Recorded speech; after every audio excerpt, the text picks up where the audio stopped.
cowoknya ini aslinya dia tuh selingkuh, menjalin hubungan dengan cewek lain gitu kan. Tapi dia nggak mau ketahuan, jadi dia malah defense mekanismenya dia play victim, dia nyerang pacar aslinya kayak kamu selingkuh ya gitu. Di?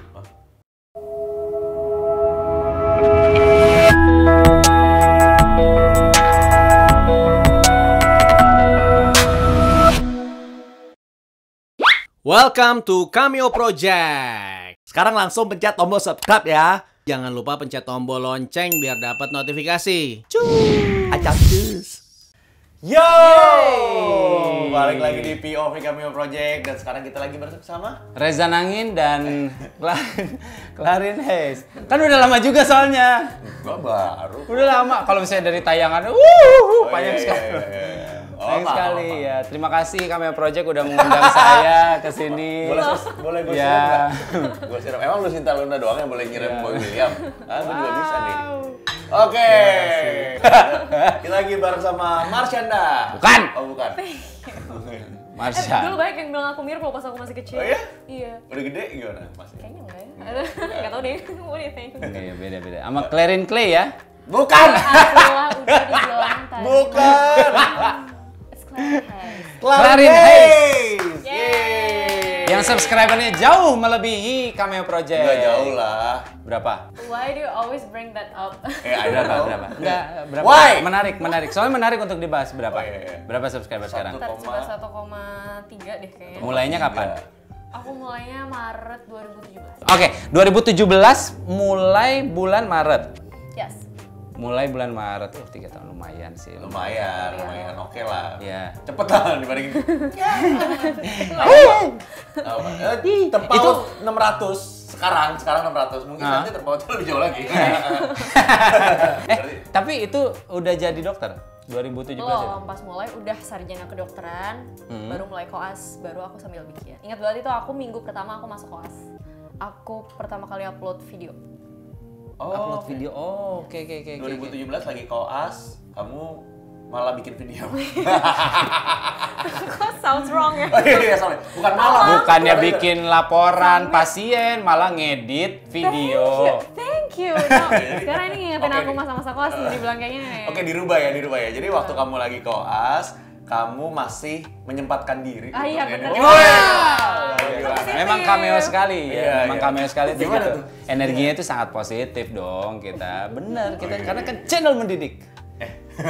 Channel mendidik. Oh, iya. Bener. Makanya kita menghadirkan di sini dokter. Di mana Yes. waktu zaman kita itu menjadi dokter itu adalah Cita-cita yang jauh sih. Cita-citanya Susan sebenarnya. Cita-cita Ya, Susan, ya kan? Iya benar. By the way, Susan juga barusan yang collab sama kita kan.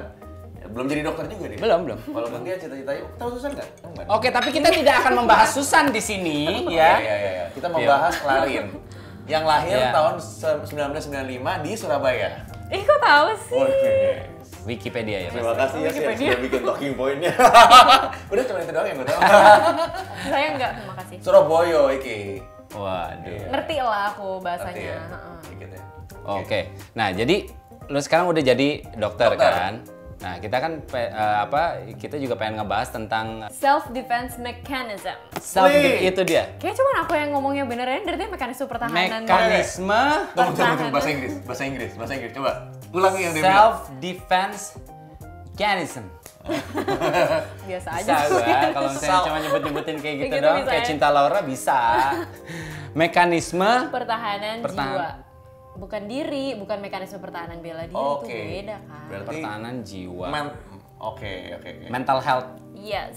Nah, jadi walaupun Clarin di sini bukan psikolog, tapi sekarang lagi into this thing, right? Aduh harus banget ya. You know, ya. Gua kesel ya.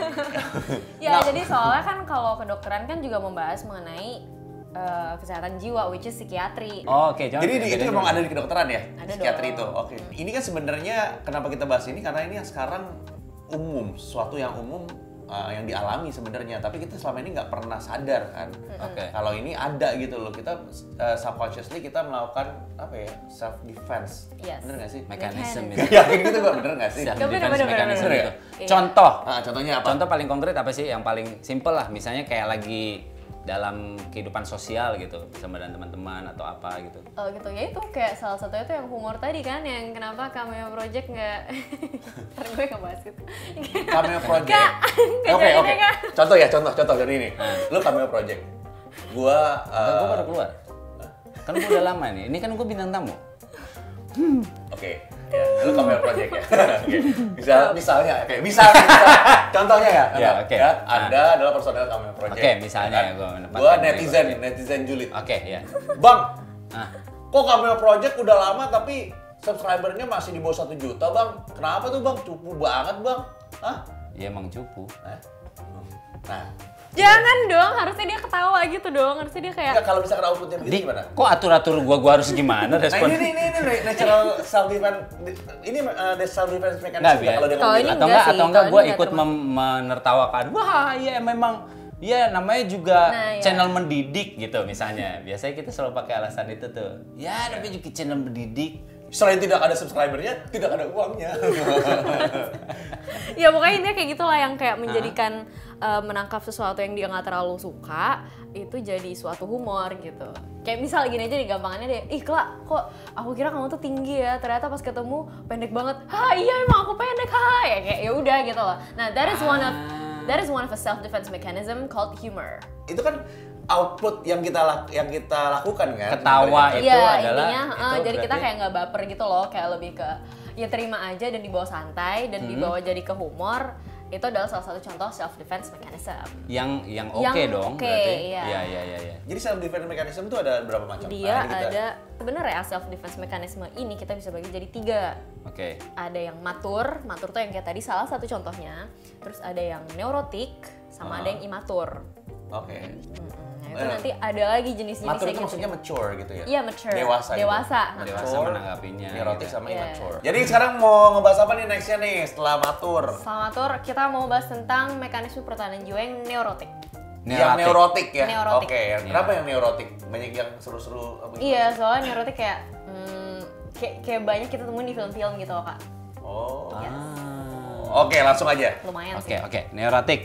Nih, jadi misal ada seorang suami, dia kerja, terus dia kayak dibentak-bentakin terus tiap hari sama bosnya gitu. Oke. Nah, terus dia nggak suka, tapi dia nggak bisa ngelawan. So akhirnya dia dipendem ngebentak, gitu dia ya. tapi dia malah melampiaskan itu ke istrinya. Jadi dia malah bentak-bentak istrinya. Ah. Jadi itu namanya displacement. Displacement. Displacement. Nah, itu Iya, iya. adalah salah satu contoh self defense mechanism yang Neurotik. Oke, nah kalau misalnya yang immature itu berarti dia pendem aja gitu. kalau imatur bentuknya salah satu contohnya tuh misal regresi. Jadi regresi itu artinya mundur. Jadi kayak misal nih, contoh gampangnya anak kecil, tapi ini dia anak kecil ya. Misal dia tuh umur 5 tahun, terus dia baru punya baby. Oke. Maksudnya baru punya adik gitu. Baru punya baby. Anak Baru punya kecil adik. masih baru punya baby. Dia punya adik. baby gitu loh. Jadi misal kayak mamahnya tuh jadi of course lebih perhatian ke adiknya dong. Ya. Nah padahal dia udah umur 5 tahun tapi dia masih pengen kayak misal mau minta ngedot gitu. Jadi dia berlaku seolah-olah dia tuh mundur usianya. Oh. Seperti itu. Dan sebenarnya nggak cuma berlaku di anak kecil Cara doang, dia mencari perhatian bisa untuk tapi memang secara nggak sadar gitu sih kak. Jadi ada misal orang-orang gede juga nih yang dia mengalami suatu trauma banget, terus dia bangun dan dia tuh seolah-olah dia tuh jiwanya tuh masih di usia 15 misalnya, padahal dia udah umur 36 misalkan kayak gitu. Oh. Jadi memang secara age ini tuh dia mundur, regresi. Itu Iya, secara tiba-tiba atau secara emang berkala tiba-tiba apa? Biasanya mereka sih mengalami after kemunduran? trauma gitu sih. Ada sesuatu yang membuat dia trauma dan kaget, makanya dia langsung mekanismenya kayak gitu. Dan pengkategorian itu bisa dilihat dari respon orang itu seperti apa waktu menerima tekanan gitu maksudnya. Dan tergantung tekanannya juga apa gitu sih. Oke. Nah, yang menjadi masalah kan gimana caranya orang bisa punya output yang mature, ya nggak sih? Karena kan nggak semua orang bisa melewati ataupun juga bisa punya filter yang cukup gitu ya waktu mereka dapat bulian mungkin ataupun juga tekanan dari society misalnya. Kayak sekarang kan lagi happening banget atau lagi marak banget ngomongin tentang kayak body shaming lah misalnya. Body shaming. Body Ya kan, shaming, waktu lo bullying, cyberbullying dan segala macam.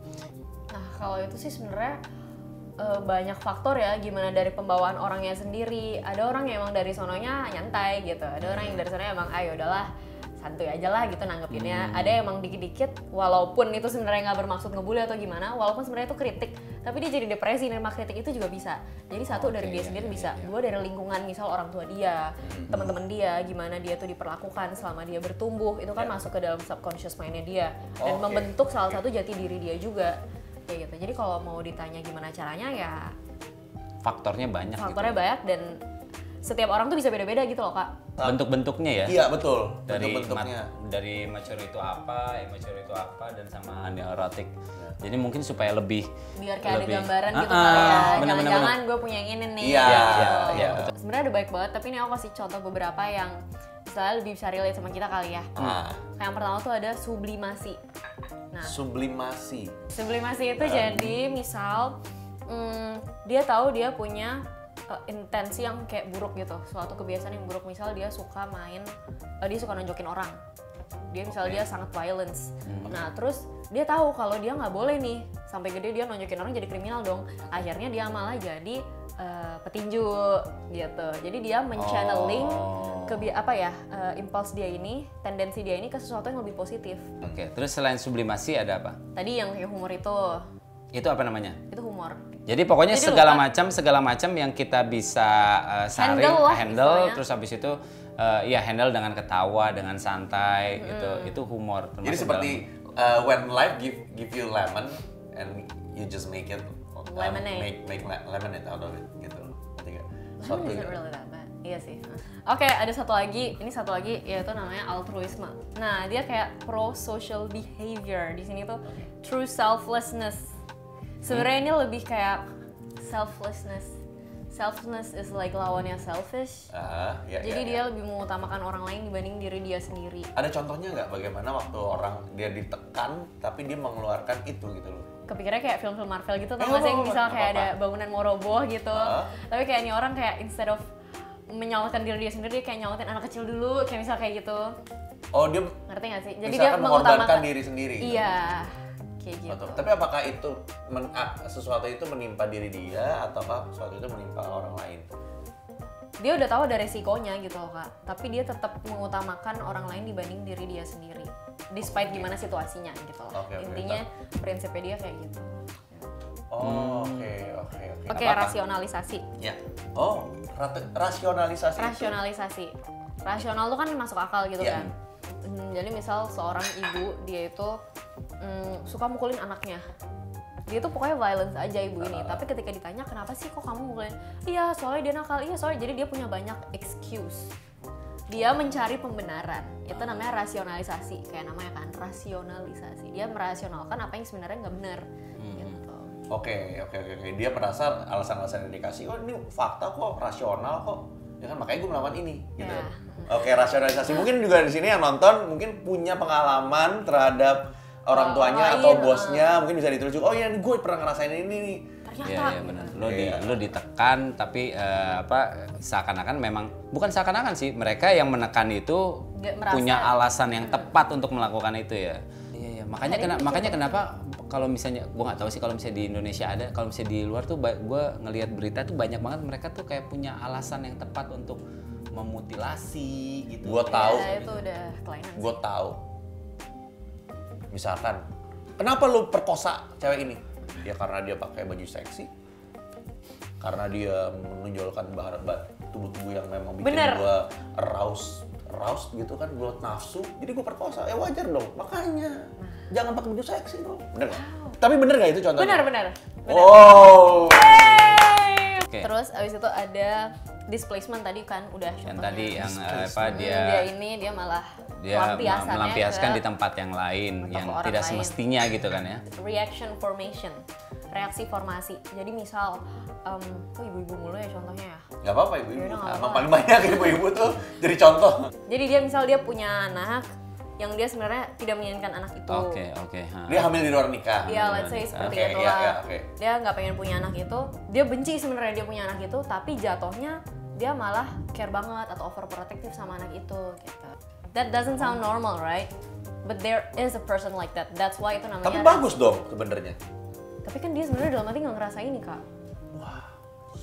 Dari dalam Nggak kebayang, hatinya dia ngerasa dia nggak mau punya anak ini, tapi yang dia lakukan Justru kebalikannya. Enggak, gue lagi ngebayang dari sudut pandang anaknya gitu. Maksudnya kan Anaknya mah taunya emaknya sayang aja sama dia gitu. Taunya mah protektif aja. Cuman yang tahu kan ibunya gitu loh. Kalau dia tuh nggak pengen punya anak ini sebenarnya, cuman jatuhnya kayak gitu. overprotective atau protektif? Ya protektif, overprotective, anything lah. Intinya ngelindungin anak ini banget. Padahal sebenarnya dia nggak suka. Gitu. Karena kalau misalkan protect, gini kadang-kadang outputnya kan juga jadi nggak enak buat anaknya. Kadang-kadang gini, misalnya ibunya terlalu keras protect dia gitu, itu kan terlalu overprotective. Nggak boleh deket sama cowok misalkan. Itu bisa nggak outputnya kayak gitu? Nggak boleh. Bisa aja.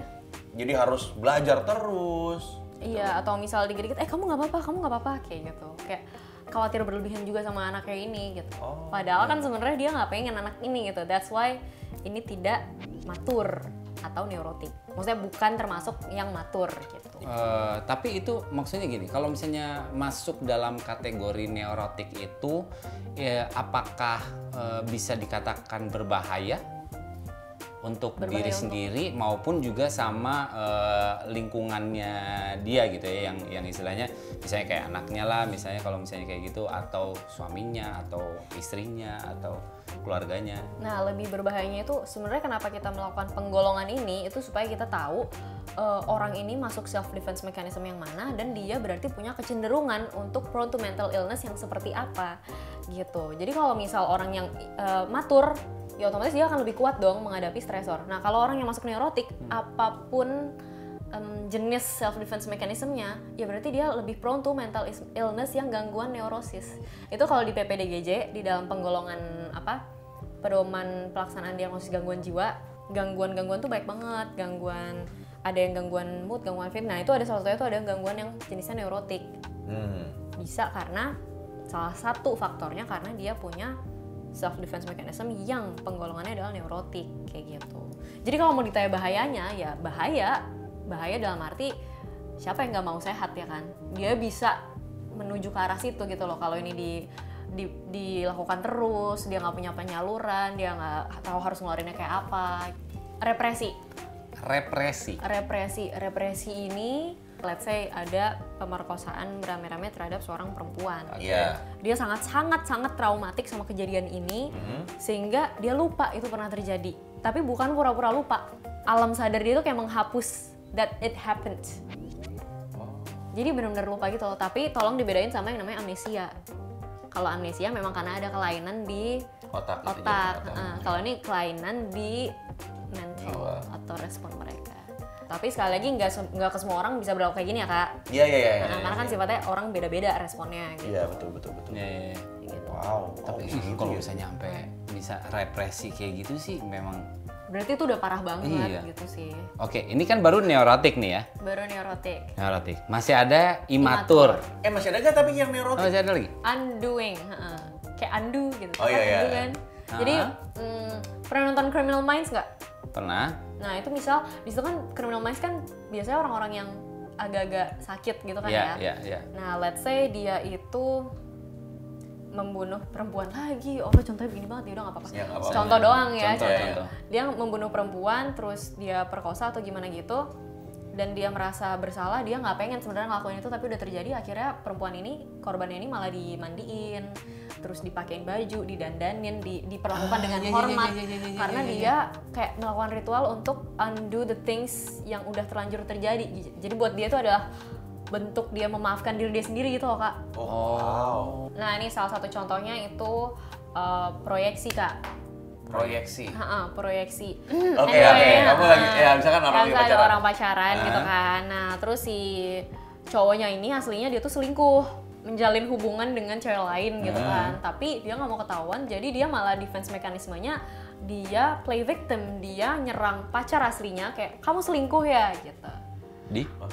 Aneh banget. Jadi dia play victim gitu loh. Iya. Dia nggak mau dia. Jadi ngelihat ada kesalahan dari pacarnya padahal itu yang dia lakukan.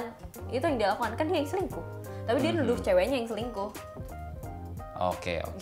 Itu subconscious ya dilakukannya ya, memang. Enggak, itu memang ini. Maksudnya bukannya kayak Kadang gini, kalau misalkan secara conscious dia memang waktu dia selingkuh nih, tapi waktu ketemu sama pacarnya dia emang sengaja melakukan itu supaya pacarnya nggak curiga. Itu kan secara conscious kan, dia melakukan itu. Tapi kalau misalnya subconscious, dia memang merasa pacarnya selingkuh gitu kan. Oke. Kemudian dia nuduh gitu. Pokoknya biar dia nggak merasa bersalah dari dalam diri dia sendiri gitu. Oke. Ada lagi nih, Cukup mengerti lah ya, contohnya. Cukup paham lah ya. Cukup paham. Next, selain proyeksi ada? Ada yang namanya introjeksi. Iya, emang kata-kata itu mirip-mirip ya. Introjeksi. Jadi kalau introjeksi itu, misalnya dia dalam suatu komunitas, supaya dia diterima di dalam lingkungan tersebut, dia takes up another person's identity. Jadi dia meniru identitas orang lain. Bisa kayak movie star, idola dia, atau temen dia yang di sekolah itu yang misal hits gitu kan, populer gitu kan, kayak itu baik temen, dia akhirnya ngikutin gayanya, ngikutin cara berpakaiannya, ngikutin cara ngomongnya, pokoknya semua diikutin. Oke. Again ini bukan secara sadar dia ikut, karena dia begini, aku coba ikutin, nggak gitu. Sebenarnya kan? mau dibilang batasan antara sadar nggak sadar bisa blurry sih kak. Iya. Karena ada yang bagian yang memang gue pengen diterima gitu, dan ada yang dia mikir bisa tuh kayaknya gitu. Dia melakukan itu, apakah itu termasuk dalam kategori introjeksi? Gak selalu, bisa jadi tapi nggak selalu. Ada misal orang yang sadar sebenarnya dia nggak pengen kayak gitu, cuman biar diterima aja, gitu kan? Iya sih. Atau kayak misal cowok baru masuk SMA biar diterima aja gue ikutan ngerokok gitu. Itu kan nggak bisa dong kita bilang itu kayak itu pasti introjeksi. Kan tidak ada unsur. Itu lebih ke peer pressure kayaknya deh. Identitas gitu kan. Gue pengen ngomongin lebih ke neurotik sama imatur sih sebenarnya. Ini bisa dibilang kategori yang berbahaya atau tidak. Terus abis itu kalau misalnya memang bisa relate dengan neurotik ataupun juga imatur, apa yang harus dilakukan gitu supaya mereka ataupun juga ada yang nonton juga bisa punya pemikiran ataupun juga self mechanism yang matur, yang sehat gitu kan? Nomor satu, jadi dia harus tahu dulu bahwa dia sadar, ternyata self defense mechanism saya itu bukanlah yang matur ya. Harus bisa mengakui itu dulu. Karena ada beberapa orang yang bebel gitu kan, misalnya enggak kok, kan gini-gini itu kan rasionalisasi lagi kan jatuhnya kan. Nah, and then after that dia harus gimana ya? Somehow dia harus menerima bahwa itu memang harus diubah secara perlahan-lahan. Mungkin nggak bisa cepat sih kak, cuman gimana supaya dia nggak menjerumuskan diri dia sendiri ke kemungkinan mental illness yang bisa terjadi akibat self defense mechanism ini. Gitu, bukan dia. Hal terburuk apa yang bisa aja terjadi kalau misalnya kita tetap maintain self mekanisme neurotik ataupun juga imatur ini? Ya gangguan jiwa dong kak jatuhnya. Ya berarti sangat serius jadinya. Bisa jadi sakit. Jadinya akan merugikan orang lain sebenarnya, society gitu loh, kalau dia tetap mempertahankan itu atau dia tidak sadar gitu loh. Actually this mental health thing has always been here. Udah lama, cuman baru terekspos tuh sekarang aja gitu. Ya dan diperparah dengan adanya sosial media sih, kalau menurut gue salah satu yang membuat ini jadi meningkat ya, itu sosial media. Karena kan kalau nggak ada sosial media berarti kita kasarnya gini, mengeliminasi exposure terhadap tekanan-tekanan itu kan, terhadap tekanan atau tuntutan yang kita pikir ini diberikan kepada kita gitu. Lu harus sempurna, lu jangan ngomong gini dong, dibully, itu kan semua ada sosial media, gampang banget gitu. Dan semua orang bisa, kalau dulu kan enggak, lu harus ngomong langsung berhadapan baru bisa lu terima itu. But positif poinnya adalah di sosial media itu juga kita bisa kasih pengaruh yang baik-baik gitu dong kak. Oh iya, dalam arti ya gitu sih, diseimbangkan dengan mungkin konten-konten motivasi atau kayak quotes-quotes yang yang bisa help people motivate themselves every day. Bisa. Dan sebenarnya nggak menutup kemungkinan untuk kita share pengalaman kita sendiri gitu. Itu menurut gue sangat membantu banget loh waktu lu membaca sesuatu yang memang nggak cuman kata-kata motivasi. Iya, tapi sesuatu yang real gitu kan. Ternyata dia ngalamin apa yang dia pernah mengalami apa yang gue alami sekarang nih. Itu menurut gue membantu banget. Dan lebih relate gitu nggak sih jadinya, dapat because it's real story gitu. Iya, true story. Betul. Jadi buat yang nonton juga kalau misalkan mau share, kita sangat happy banget sih. Jadi semoga juga orang yang ada di titik tertentu waktu baca komen lu tuh bisa ngerasa gue nggak sendiri gitu. Iya benar. Kita sih nggak bisa menghimbau orang untuk merubah postingannya dia dari postingan yang depresi dan segala macam ke hal yang positif, tapi paling enggak kalau misalnya kita bisa jadi pilihan, sosial media kita bisa jadi pilihan untuk orang-orang lain, pilihan yang positif gitu, kenapa enggak? Iya betul. Di sini kita menegaskan mungkin orang yang melihat, kalau misalnya ada psikolog melihat dan kok kapasitasnya Clarin ini sebagai apa gitu. Ini cuman kalau kita mau kasih tahu, Clarin ini adalah seorang dokter, YouTuber, tapi yang sekarang lagi concern sama hal ini. Benar nggak? Masih masuk di bawah kompetensi kita juga kok, mental health. Masih Dokter masuk. umum. Iya. Bukan untuk mengobati sih, tapi untuk ya promotif, preventif, still are. Iya, paling nggak membantu kalau misalnya kalian yang nonton kayak, ya gue di sini nih, berarti gue butuh bantuan gitu. Iya. Raise awareness lah ya istilahnya. Gitu. Oke. Dan juga Clarin itu selamat ya, baru terpilih menjadi ambassador-nya ini Creators for Change. Creators for Change. Yeay. Thank you. Yang tahun 2019-2020 ya? Yes. Iya. Ih, keren. Bareng sama siapa aja? Bareng sama Ada Menjadi Manusia. Menjadi Manusia, terus Ada Skinny Najwa. juga ya? Iya. Skinny sama Najwa, Mbak Nana juga. Jadi mereka berempat. Gitu. Jadi setelah melihat ini kan, wah tidak salah. Oh iya. Gitu, Makasih loh, memilih. Kay. Jadi setelah itu bakalan bikin apa di YouTube? Garis besar aja. Garis Atau besar. tujuannya setelah itu udah, karena ini akan jadi spoiler soalnya. Oke, garis besarnya sih pengen membahas lebih tentang cyberbullying dikaitkan dengan gender-based violence, kekerasan berbasis gender, dan untuk di-highlight itu tidak terhadap perempuan doang ya, dalam arti bisa terhadap laki-laki juga. Gitu, dan dikaitkan dengan gimana respon kita, of course, tentang mental health juga gitu. Oke, kalau gitu. sip. Yeay. Thank you banget yang udah Terima nonton kasih. semuanya. Jangan lupa subscribe channelnya Cameo Project. karena banyak bro yang udah lagi nonton nih nggak subscribe. Nggak apa-apa juga. Oh sih. iya? Ya, banyak. Datanya memang banyak gitu. Banyak. Gitu. Dan juga Clarin juga. Ya. Thank you. Ya, di Clarin Hayes ya. Clarin Hayes. Clarin Hayes. Hayes. Ya, banyak yang manggil kayak gitu sih dulu. Clarin Hayes. Hayes, biar gampang yaudah.